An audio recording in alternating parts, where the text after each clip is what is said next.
What's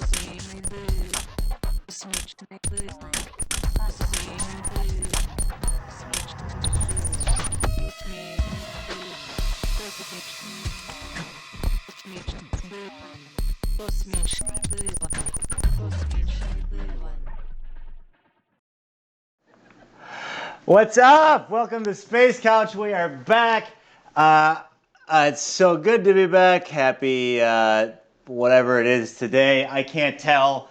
Time has no meaning out here in the vastness of the void. But what does have meaning is the excitement that I have for my guest today. I fucked it up again. I forgot to say my catchphrase. Call the spaceships to Davenport. Welcome to Space Couch. As you know, we start off every show where I drop my mic. I got a new wireless or lapel mic that I already dropped. That's a good sign. We're just gonna put that right back in there. Space Couch pillow available at zazzle.com/thegodsickles. It's the best. Ladies and gentlemen, oh boy, it's gonna be a good one. All the way from Earth, more specifically Amsterdam, we have the amazing, the wonderful, dare I say, legendary ISZOLOSOPE. He's going to be in here in just a few seconds. Looks like we have some people watching on a channel I can't see. Feel free to comment as always. Okay, you ready? Ladies and gentlemen, here he is. Yann, we can see you. Hi, how are you? Welcome to outer space. It is amazing to have you here in the void and the vastness of the universe. How are you, my friend? I'm very good. I'm Awesome. very good. I really like your shoes. Oh, thank you. Well, you know, they're spacey. well, I mean, we have Shifty Dave and David Clark in the chat room, and you know, only the best for the mighty ISZOLOSOPE. So, Matt, you are coming to us from Amsterdam. How is that? How's that working out for you, man? It's pretty good. Yeah, I'm not gonna lie, it's really good. awesome. They're telling me I'm pretty quiet. Am I pretty quiet? All right, hey, Shifty Dave, tell me if I'm coming in too quiet. New mic and all that. So, awesome. I love that you love Canada, and man, I mean, sorry, I had Canada down here in my quiet. Well, I see. I was gonna ask, like, how is that different than Canada? How is Oh, your? really? Nice save there, Mister. Yes. It's pretty good. Yeah. My life is very different. Okay. My life is really different in the Netherlands than it is than I had in Canada. Yeah, it's mostly that. I can focus. I can focus on my career and make music at the same time and make adult money, which was never an option to put all these things together in Canada. Okay. So this is. So I'm in my late 30s and I can live like an adult now, which is. Awesome. Yeah, it's cool. I'm finding that It's out just now. really how it's at. That's where it's at. It's pretty awesome. Well, speaking of your musical output, it's been pretty awesome lately. All is Immensity and Chaos is out now. Yeah. It is fantastic. Recently this year, you put out United Field with Angel. That is like a sonic steamroller, man. I put that on in. Oh, yeah, we have Skin Job's here, and I gotta adjust my my audio, and we're just gonna do a little bit of that. Yeah, I've got two screens here, so I'm not sure where to look. So if I look weird, I'm weird. Okay, so there you go. I've never seen you not look weird, buddy. But all right. we're just going to do that. And how is? Let me know if that improves my mic at all. And you sound fine on my side, but right. I'm not hearing the feed. I'm just hearing, I think, Skype or whatever we're using. Okay. Yeah. I'm not your point of reference. Yeah. Check. Oh, yeah. Okay. I see what's going on. We'll just. Yeah, Daniel also complained that your mic is super quiet. Well, so I don't know what's going on. I just gave myself 4 dB, so we'll see. That's more than a whole fold. It's 11 dBs right there. You know what? Fuck it. We're just going to turn that off. This is all going to go on the podcast. Who cares? Oh, Yuha, yes. Hi. See you on the 20th for sure. All right.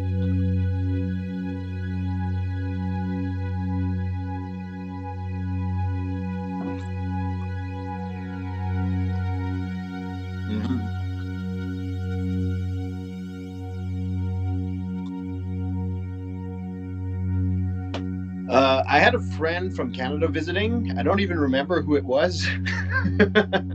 Oh, it was David from Effed. He was visiting a couple of years ago in Amsterdam, and we all met together for food and drinks. And and Angela just showed up, and I never met her before, but I knew of her, and we just started talking and saying, "Hey, we should do a split one day, make some tracks together," and here we are. Okay. Yeah, that's literally what happened. Okay.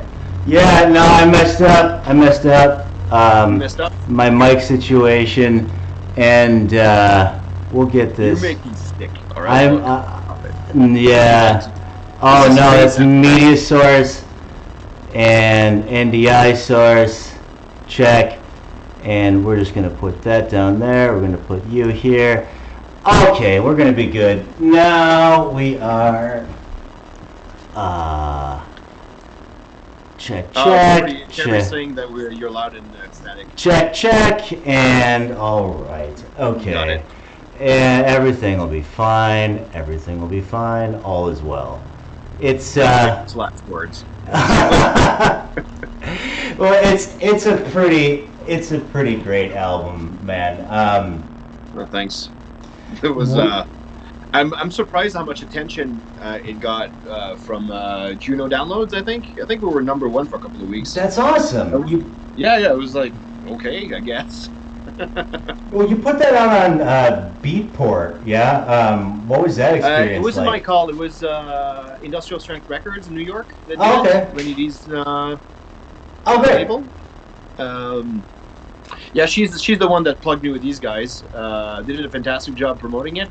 Like for a small download-only EP, it was great. Like I think for more than 3 weeks, I think we were number 1 in Juno downloads. And Beatport, I don't know if we got anywhere with that, but yeah, it's been, as far as streaming goes, it was.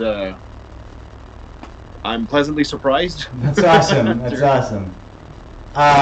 There's another way to put it, but yeah, it was really good. Yeah. Cool, man.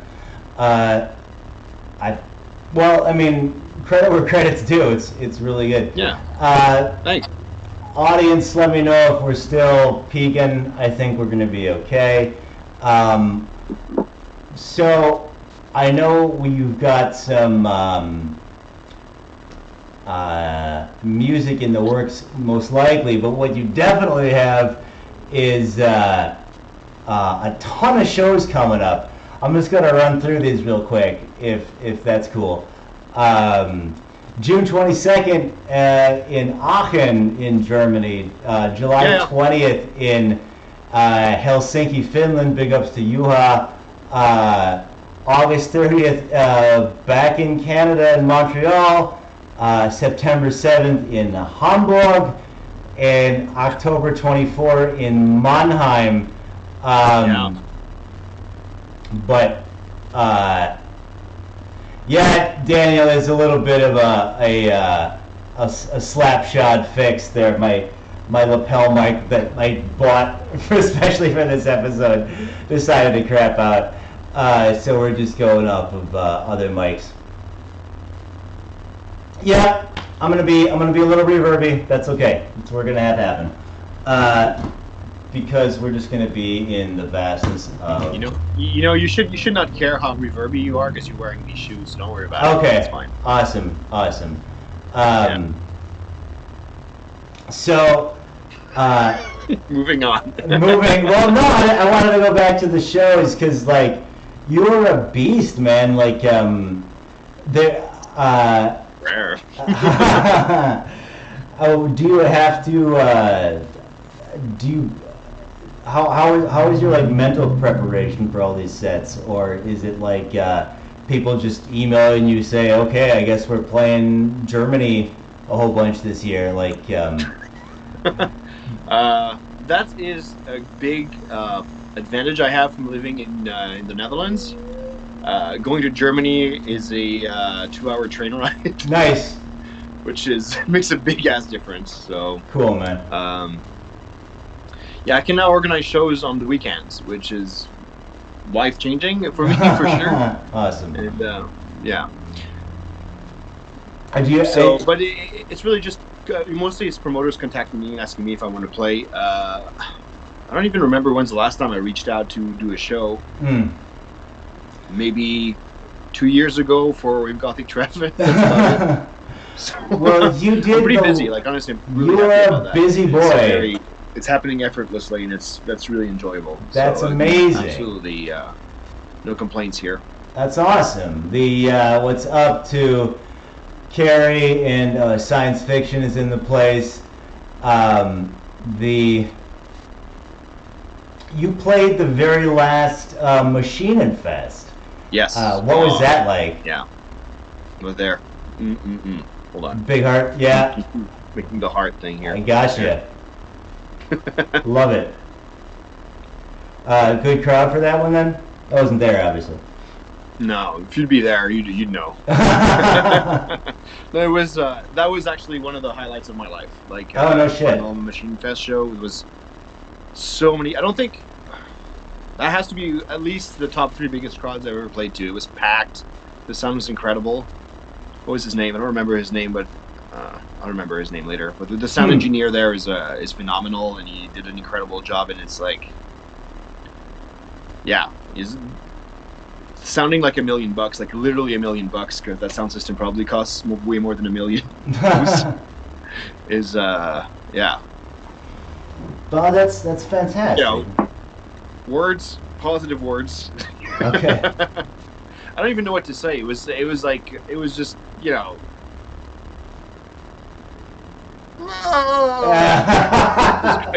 Well, it was great. It was one of the best experiences of my life, and I'm just completely, I can't even find words to describe it. It was like great. Just really moving and incredible. So yeah. That's really fantastic. I mean, your live show was killer. The last one I saw was when we played together at Resistance Festival in Sheffield. God. That was a blast. I think the Resistance is start doing another iteration now. Yeah, they're back. Yeah. Awesome. I could have called it, but I knew it. But I'm really happy they're doing it. Nevertheless, I'm really excited. I'm not sure if I think I was too late. Good point. I didn't ask to play that one. That's why I'm not playing. Well, but I'll be there probably if the stars are right. Okay. Yeah, we had some mic difficulties today. Media source this up and I'm just gonna put myself up here, and we'll see how that goes. Yeah, for those of you just joining us, I bought a fancy new microphone for this show that decided to not work. But why would it ever work? It was just bowled over by the power of my guest today. We have the amazing iszoloscope. Your Live show, I've gotten to catch a couple times. It's a force of nature. Right back at you, mister. Oh, well, hey, thanks, man. I'm curious as to, let's say, like, if your musical influences, like, if they all got together and, like, started a sitcom, like, what would that sitcom be like?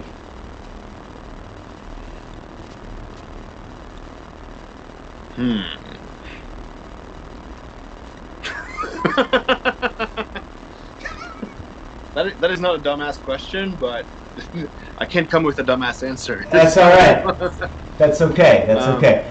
It's like it'd be like who sitcom. might? Oh my god. Well, okay. Give me. Well, we'll get there. Like, give me a musical influence of yours. All right.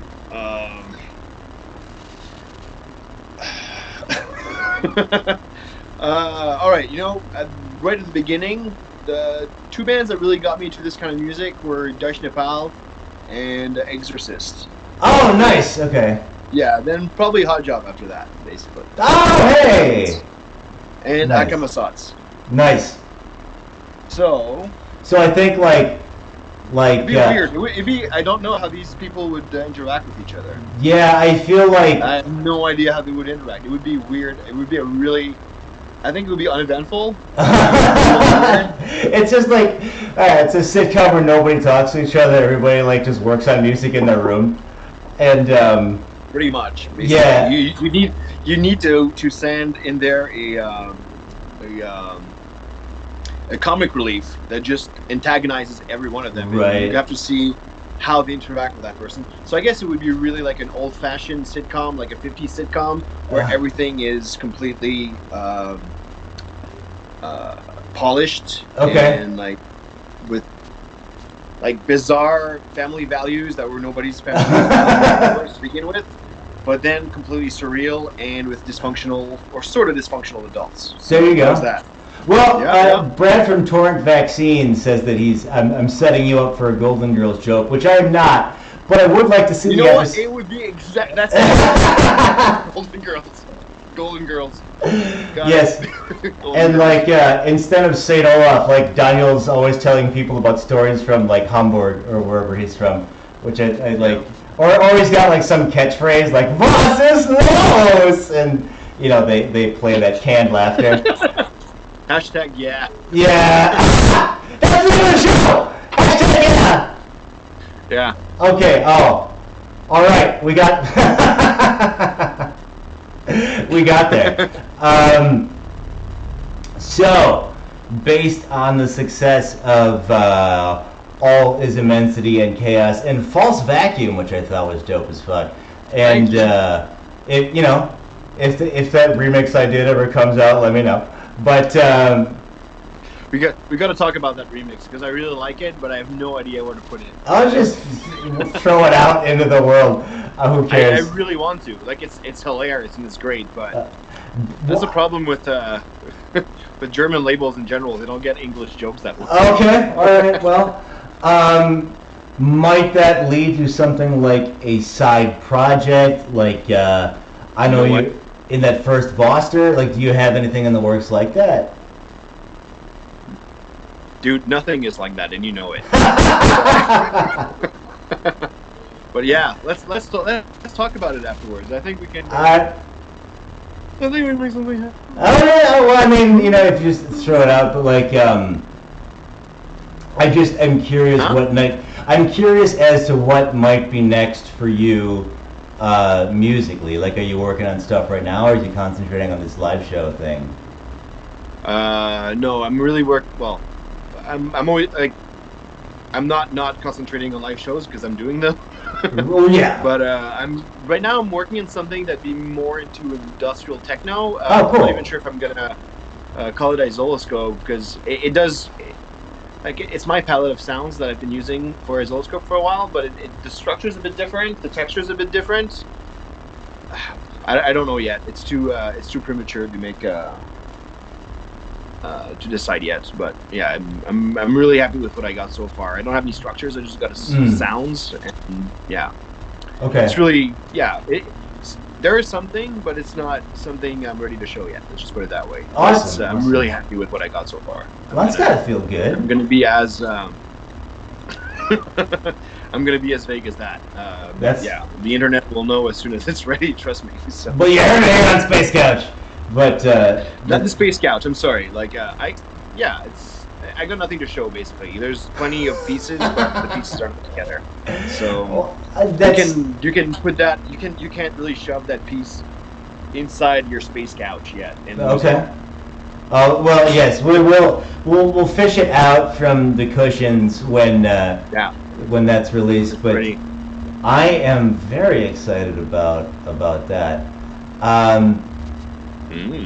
You had mentioned the iszoloscope palette, and let me know if we can talk about this. Like, if we could get into specifics for a second. Is there any piece of gear or piece of software that you're using right now that you're particularly excited about? I get really excited about everything. Okay. So if everything is exciting, nothing is. But to be fair, I've been dabbing for the last 3 years now in setting up a modular rig. Oh, nice. I'm really happy I have it. I'm having a lot of fun with it, but I'm not nearly using it as much for making music as I spent money. I think that's the model. I'm really enjoying it. It's like basically, like if I can make a metaphor for it, it's basically buying a really nice. If you're into painting, and you bought some really nice brushes and like, yeah, you bought some really nice brushes. Okay. You bought some really nice, expensive brushes. I dig it. Yeah. And you're having a good time with it, and your paintings look the same. And they're your paintings. I switched to Bitwig recently. If you want to go into that route, I'm really like I've been looking for a DAW that I'm really comfortable with, and Bitwig just seems to hit the nail on the head for that. I've always had a problem with how expensive Live was. Before that, I was using. I dabbed a little bit with Logic on Mac, and I really didn't like it. Like I really disliked it. There was nothing inherently wrong with it, but just the workflow was just not gelling with me at all. And before that, we're talking about maybe 10 years ago. I was maybe not 15 years at this point. I was using Acid by Sony. So Acid, yeah, that's what I did. I think Konami Code was originally done in Acid. First it was a Yamaha QY10, and then Sonic Foundry's Acid, and then they got bought by Sony. Yeah. Oh yeah, and then it got bought by Sony. Madison's own. There's a love child of that project. It's now morphed into Vegas, Sony Vegas. I don't know if you've ever tried that. Yeah, I do Vegas. It's basically Acid. Right. I use that for video stuff. Like, that's where all the gossip is. Yeah, I do it too. Awesome. I do it too, but you could just drop the video and do entirely audio, and it's exactly what Acid is. So, but I'm really happy. But what I'm getting at is I'm really happy with what I'm getting with Bitwig. It uses my resources on my computer better, I find, than Live did. At least when I moved to Bitwig. And the way you can route everything is like super intuitive and nice, and it's Bitwig. Like there was literally no learning curve. Sorry. Nice. I'll check that out. I don't know that one, to be honest. Yeah, it's a lot like Live. If you use Ableton Live, you'd be hard pressed to even notice a learning curve. Oh, no shit. Okay. Yeah, it's the same structure, the same logic. Cool, man. So so that's my story. And I'm sticking to it. I like the part in the middle. When you the part where he catch the rye. So that was a weird reference. Go on. Yeah, but it's gonna be all weird references. But you know, it's space. It's okay. There's not like police up here. There's there's no time police in space. I get it. There's no time cops, but you know, I want to have Jean-Luc Van Damme on here at one point. That'd be. Oh my God, I have a dysfunctionally encyclopedic knowledge of Van Damme movies. What? Really? Yeah. Oh my God, I'm a huge fan. I stopped giving a shit after I saw Replicant. Replicant was tough. It wasn't tough, Brian. It was unwatchable. It was. Well, the thing is, if you watch Double Impact, right? You finished Replicant? Oh yeah. Okay. Well, if you put in Double Impact right after that, you get 4 times the Van Damme. It's not the only movies. These are not the only movies. There's doubles of him, right? There's which one? Oh God. I'm saying I have an encyclopedic knowledge, but that was true maybe 10 years ago. I couldn't shut up about it. I was like, you know why? I rediscovered like a little while ago when I was still living in Montreal. I rediscovered Knockoff, which has to be my favorite bad movie. Okay. Have you ever seen Knockoff? It's been on my radar because I like Van Damme, and I just never saw Knockoff. Dude, Knockoff. Okay, all right. I can't believe this is turning into a Knockoff appreciation podcast. Well, that's the magic of Space Couch. We can do whatever we want. Amazing. All right, I'm trying not to get too excited.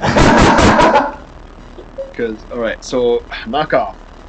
All right, so it's happening as Hong Kong is being seceded from the UK back to China. So I think it's 95 or 96. 95, yeah. 95, yes. All right. So it's set in 95. While this is happening, Jean-Claude Van Damme and his business partner, played by Rob Schneider, are fashion designers who are making jeans. All right. Oh, okay. Yeah. Okay. You heard me right. But at the same time, there's the Russian mafia is putting nanobombs in knockoff items from I'm getting hot here. Oh. From, everything that's coming out of Hong Kong that's a knockoff has nanobombs in it, and the Russian mafia is basically holding countries hostage. And if countries don't pay billions of monies, they explode the jeans and the toys and everything with knockoff bombs. Oh my God! And you can tell they're nanobombs from the Russian mob because the explosions is green. All right. I mean, everybody knows. Yeah, well. So, oh my God, this is just the intro, all right? Now that we've settled that, you know what? No, you need to see it. Right. And what the highlight that you need to know is that there's a scene to show that Jean-Claude Van Damme, his buddies with everybody in Hong Kong because he's such a cool guy. He's in a rickshaw race. And he pulls Rob Schneider as his passenger through a market with fish and vegetables. Well, you gotta. Yeah, exactly. And then Rob Schneider has an eel in his hand at one point, and then he starts whipping Van Damme's butt at it, and he says, and I quote, "Move that big, beautiful butt of yours." And Van Damme turns around, looks at him, makes eye contact, and goes. And every single one in that movie betrays him. Oh, Van Damme movies. Like, it's so to a good. point where you're not surprised at anything anymore because everybody's double crossing. Did you see him in Expendables 2 where the guy holds the knife over the captured guy and Van Damme gets to kick the knife into his chest? Oh God. All right, Jean-Claude Van Damme movies. Okay, that's enough. That's enough Van Damme for today. I can't believe I said that, but yes, go on. No, there's a gospel song called "Death Touch" because I like Bloodsport so much. But yeah. Yeah. Have you been watching anything like on Netflix that we should know about? I'm far behind actually. I've been avoiding any TV. I haven't even watched the new season of Game of Thrones. The reason is I'm trying to watch every single episodes of Game of Thrones. Word. Because I don't remember anything. so I think I'm at season 4 at this point. Yeah. And, I haven't even seen the last season, but like I just took it in osmotically on Facebook, and now I have like that much more time, in my life. Like, I mean, everything's a distant second to Space Couch in terms of programming. Like, this is the best show on TV or internet TV. But I can tell. We got the best production values. Our microphones never break, ever. And you can put a whole tuna sandwich in that couch. You could put a whole tuna. Well, like we gotta keep rations pretty tight here in space. With those little plastic bags, so that they don't fly around in zero-G environments. Do you have like that space ice cream? You remember that when? Oh God! Remember this? Yeah. I think NASA was trying to like get kids interested into space by having like pouches with like space ice cream. It cost disgusting. $20 or something. Yeah, it was. I don't know. My parents bought it for me. I was like 8. Speaking of Baby Yann, what was your favorite childhood toy growing up? Do you think? Totally my Sega. Sega? Yeah. Nice. Yeah. Nice. Genesis? No, Master System. Master System. Nice. Yeah. What was your game? Oh man. Fucking hell. My game.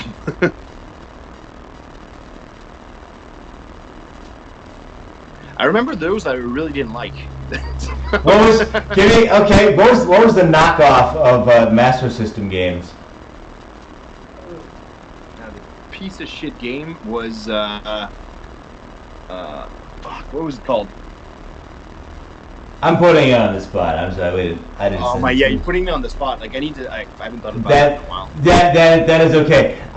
Feel free to name some shitty titles. Well, I don't know too much about Master System games. They would have like that generic like white box with the purple laser grid and the name of the game would be like Laser or like Hockey or something. Like it's just totally in one ear and out the other.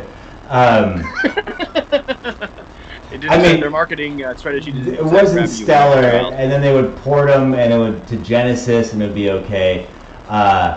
Genesis, I have some fond memories of. Yeah, definitely. Yes, well. You know what game I still crave playing? Street of Rage 2 on Genesis. That was at least I think that's my favorite video game ever. Dude, the game I played the most. Well, yeah. Well, watch me bring that right back to industrial music, or at least electronic music, because that was like essentially a club soundtrack to Streets of Rage. You showed me. It was incredible. That soundtrack is incredible. I remember it by heart, by heart. If I hear just like one bar of any track of that music, that soundtrack, even on different instruments, I'll totally remember it. That is memorable. I played through it recently, and you can pick out a little bit of like. That's not exactly a How Job song, but I can see where it might have been It's pretty great. Well, you had showed me your Raspberry Pi before the episode here. Might you be cracking open some Streets of Rage 2 once that gets going? Oh yeah, gonna get that giant pipe, just and eat some random apples or pies in the street. I mean, a whole turkey in there. That's the sound I make when I consume pies that I find in garbage cans on the street. Yeah. Have you ever played the game Flashback? The Quest for Identity? Yes. I think it was called? Yes. Yeah. Do you remember that sound when you pick something up on the ground? No, I don't. All right. Well, my youngest brother and myself, every time we pick up something, I don't think he does that anymore, but when we were like late teens, early 20s, like when we picked something on the floor, we made that sound with our mouth. Nice. That was it. And I surprised myself doing it a couple of, like 25 years later. Like, oh yeah, that's awesome. Anyways, moving on. Weird little hangovers. Yeah. If I every now and then, like if I lose my keys or something and then find them again, I go like wahoo, like the Mario Kart thing. It's just like Mario 64 style. Oh yeah, like. Or if there's ever a situation of like I'm racing somebody or there's a competition, I always go straight to I'm gonna go in the weed. But Nice. Well done. That's my jam, man. Cool. We played Reykjavik in Iceland, and me and Bjarki just ended up playing Mario Kart 64 the whole time. What are you gonna do? Like here, I thought I was gonna do this big Viking adventure, and now we just played video games and watched The Punisher, which was fine. You're like, yay! Yeah, it was great. Reykjavik, yay! Yeah, Reykjavik was great. I would recommend doing it if you haven't. But no, I haven't yet actually. Oh, one of the few places that the mighty iszoloscope hasn't gone. Have you not scented my presence? I sense your. That didn't sound right, but never mind. Let's go on. Well, I know you tend to mark things like a male cat at every green room you play. It's true. I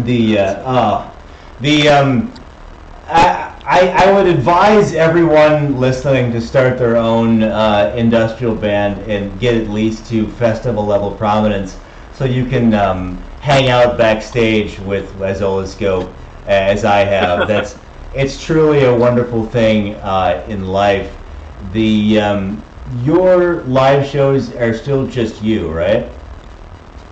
Or do you have like other people? Yeah, there's been exceptions, of course, but like it's usually me. Yes. Okay. Do you? Is that just a natural thing at this point, or do you ever feel like you have to enlarge yourself, if you will? Like, I need to make this entertaining, and it's just me. How am I going to do that? Do you find that to be a challenging aspect of the show? No, I guess I just spend all my energy while I'm giving the show, so it's like I don't feel like I'm giving my 100% when I'm giving a show. So right. I don't like how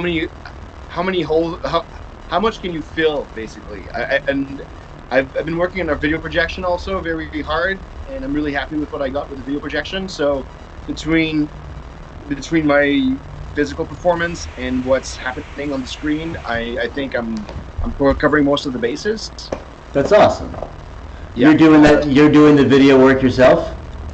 Yeah, absolutely. Also using Vegas, actually. Little segue for Sony here. That's awesome, man. Of many talents. Actually, you know what?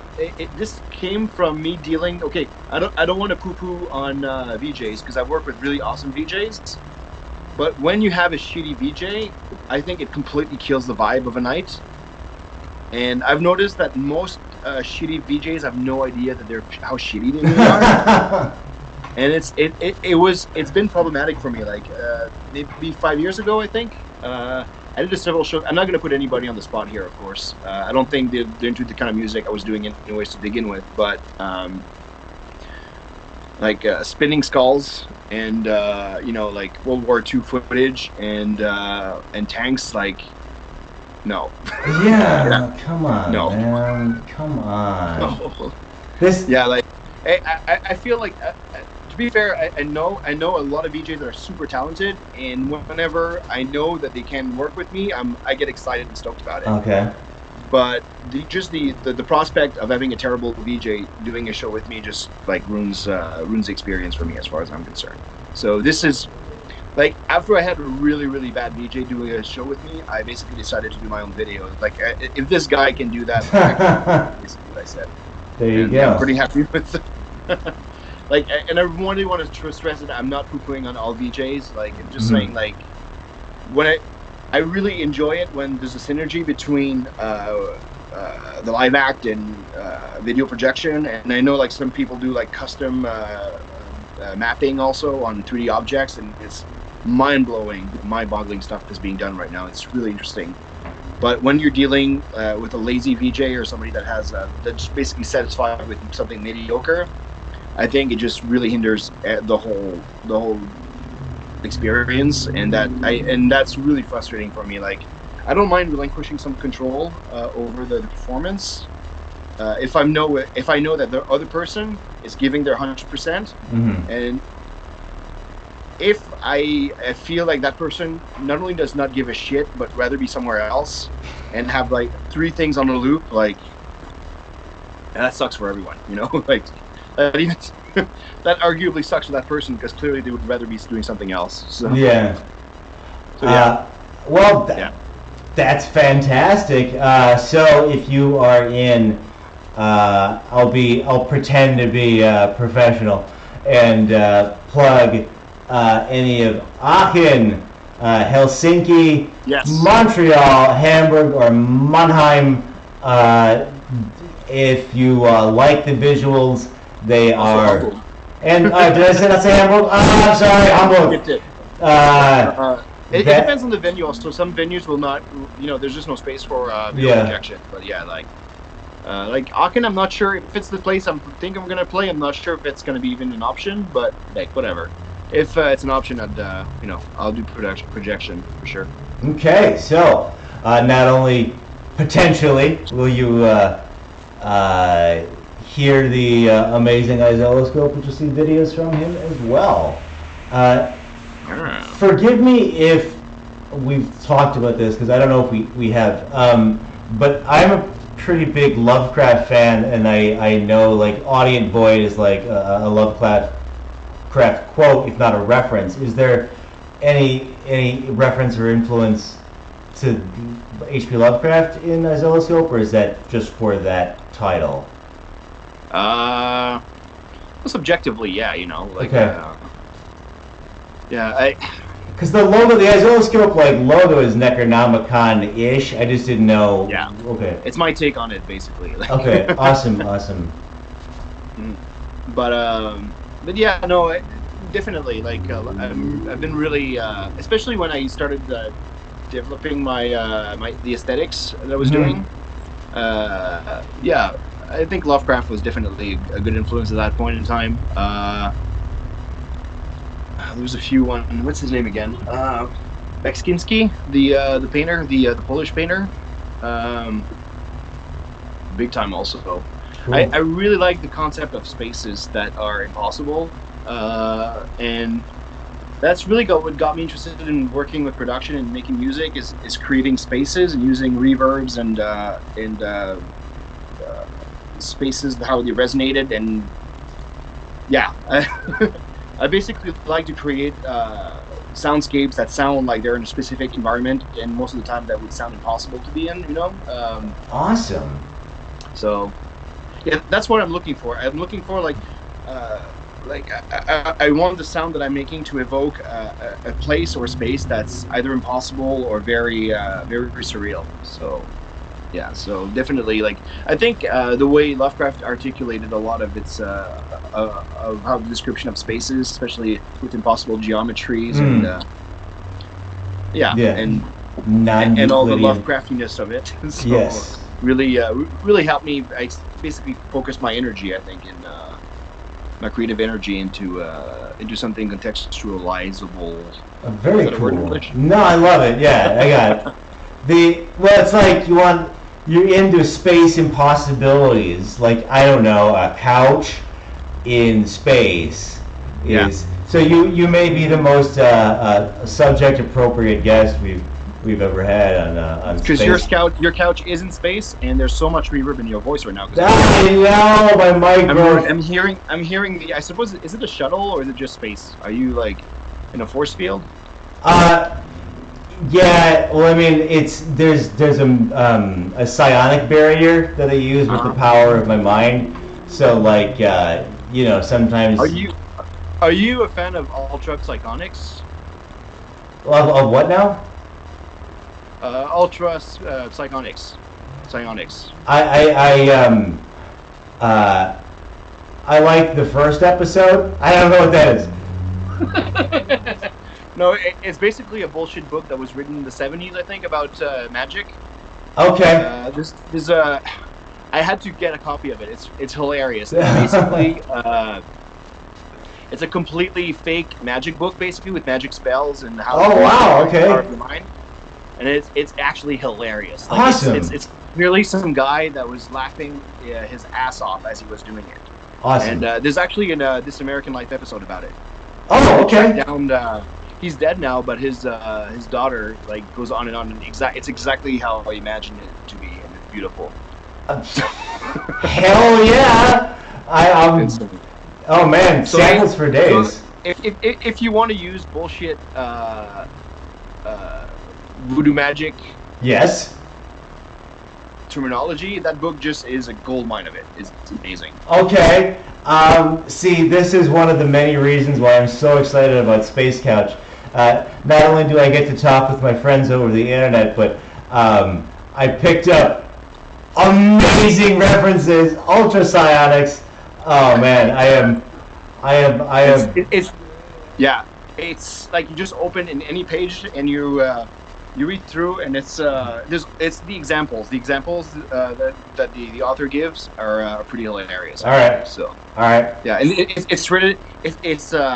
it reminds me of watching like an early '80s movie with what's his name, that actor that played in Airplane, and Leslie Nielsen. let's see, like an early '80s Leslie Nielsen movie where he says ridiculous things deadpan. You know, it's like He's so good. Yeah. With magic, with black magic, ultra psionics, basically. Oh man, the Wizards version of Airplane makes like my heart happy. I'm coming away with so much homework from this episode of Space Couch. I got to check out Knockoff. I got to check out what was that DAW you're using now? Bitwig. Bitwig. Excuse me. Like Bigwig, but. Okay. Like Bigwig, but with VSTs. that thing, yeah. But different. Okay. Well, mispronounced Bigwig. I obviously know all about VSTs because I have 18,000 reverb plugins on my voice today. But what is your favorite reverb plugin? If you for don't mind me asking? reverb, Yeah. I am a little bit allergic to reverb. I find that too little is so much better than too much, personally. Yeah. So I will, if I'm feeling feisty, I'll get into Roomworks, which I think is just what Cubase is built with. Okay, yeah. But Andy Siga from Iris turned me on to the MDA series of VSTs. What's that? That's super old though. That's from like 20 years ago. Yeah, I know. I'm using them right now also. I use the Bit Crusher a lot. Nice, man. Yeah, I use them almost every song. It's like, it works though. Like there's not a new way to delay something. You're either delaying it or you're not. Yeah, those MDA delays are older than dirt. I'm still using really old shit. Like there's a noise reducer on Cool Edit Pro 2000 that I still get into every now and then. You're an old schooler, man. I am an old schooler, but that's okay.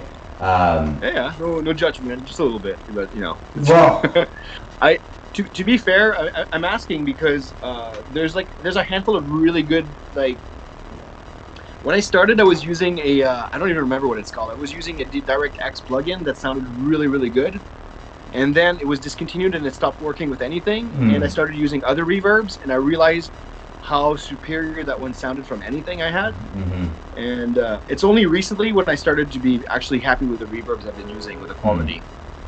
And I'm listening to old productions I made like 20, 15 years ago at this point, and I still think that reverb was bang on, basically. And or maybe it's the way just I started making music, and that's how my ear got used to reverb. But, it could, but, you know, whatever. I mean, who knows? We were just talking about the nostalgia of the Streets of Rage 2 pickup noise. Maybe there's an element of getting in at the right time into your brain. What's up to Magnus MKI from Twitch? Let me see. Oh, Bill Miller from Orgy of Noise is here, and oh goodness gracious, all sorts of people. We have Mannequin. And you, oh, God module in the house. All right. Hi, everyone. Alpha Quadrant. JCVD, Brendan. I guess. Hi, man. Brendan Ross, what's going on, man? Goodness gracious. Well, we are coming into the home stretch of Space Couch. I don't think I talked enough about all his immensity and chaos, because I personally just have been jamming that 4-track United Field thing, but what did all immensity go, or what did it accomplish or not, in comparison to like false vacuum, or what were your feelings about this now that you've had a little bit of time since they came out last year?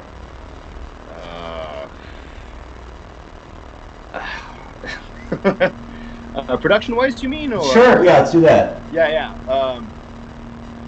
That's the interesting thing, because I've been moving a lot since I lived in the Netherlands. Like, I've been moving to different places.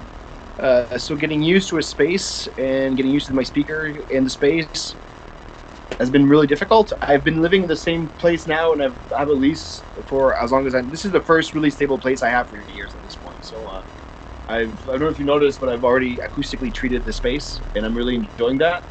But while that was happening, I was in the middle of 2 moves, basically. Like, that happened, I moved twice while I was producing that album, so it was really difficult to actually mix. I decided to use headphones for most of it, and that absolutely did not work.